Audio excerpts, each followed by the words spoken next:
चांद की ठंडी चौकस निगाह के नीचे एक पुराना हवेली गांव के किनारे पर भयावह रूप से मंडराती है। रहस्य और भय की एक स्पष्ट भावना हवेली से निकलती है, जो झुके हुए गांव पर एक छाया डालती है। बंद शटर वाली खिड़कियों के पीछे ग्रामीण फुसफुसाते हैं। उनका डर रात की चुप्पी को बढ़ाता है। रात के आवरण में अली, सारा और हमजा हवेली के द्वार के पास पहुंचते हैं। उनकी मशालें भयानक छायाएं डालती हैं। द्वार पुराना और जर्जर खड़ा है, जो अंदर के रहस्यों की रक्षा करने वाला एक मूक प्रहरी है। हिचकिचाते हुए संकल्प के साथ अली गेट को धक्का देता है। इसके जंग लगे हुए कब्जे विरोध में चीखते हैं, क्योंकि यह खुलता है। एक टॉर्च की तेज किरण में हवेली का गलियारा खुद को प्रकट करता है, जो छाया से ढका हुआ है और धूल से सना हुआ है। मकड़ी के जाले दीवारों से चिपके हुए हैं और पुरानी धूल से सनी तस्वीरें गलियारे में भूली हुई यादों की तरह लगी हैं। एक अजीब, परेशान करने वाली आवाज अचानक गलियारे से गूंजती है, जिससे तीनों दोस्तों में डर की सिहरन दौड़ जाती है। रात के आवरण में जंगल भयावह फुसफुसाहटों से सांस लेता है।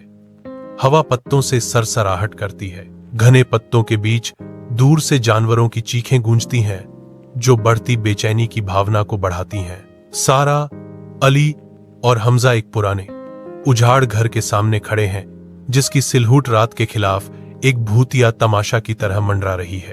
तीनों सावधानी से शांत घर में प्रवेश करते हैं। उनके चारों ओर लंबी छायाएं खिंचती हैं। एक ठंडी चटक गूंजती है, क्योंकि दरवाजा अपने आप बंद हो जाता है, उन्हें अंधेरे में फंसा देता है। सारा की आवाज डर से भरी चुप्पी में कांपती है। वह क्या था? दरवाजा बंद हो गया।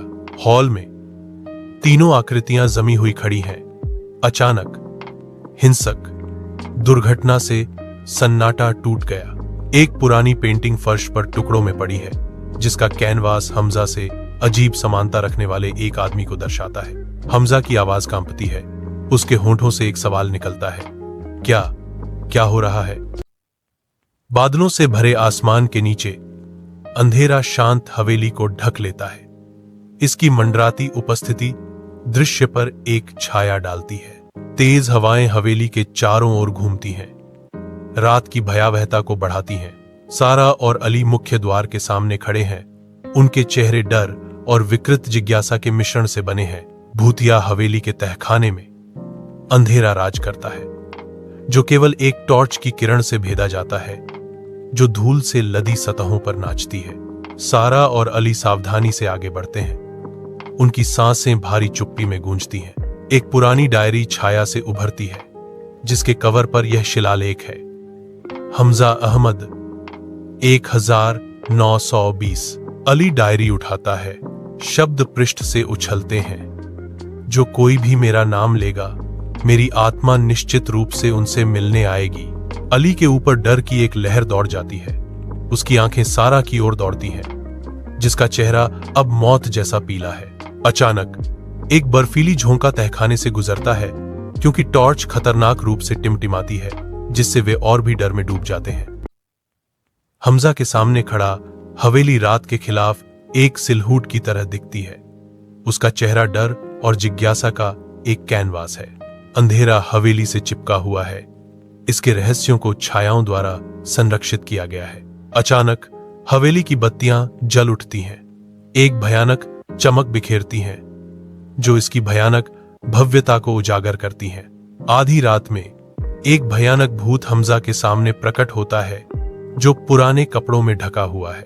स्पेक्ट्रल आकृति हमजा को दर्शाती है, फिर भी उसकी आंखें एक अशुभ आग की तरह लाल रंग से चमकती हैं। एक आवाज कमरे में गूंजती है, प्राचीन क्रोध से भरी, तुमने मेरा नाम लिया है, अब तुम्हें मेरा कर्ज चुकाना होगा।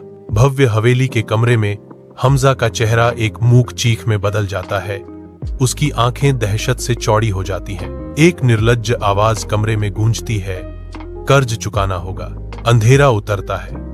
दृश्य को पूरी तरह से निगल जाता है, क्योंकि हमजा की चीख खाई में फीकी पड़ जाती है।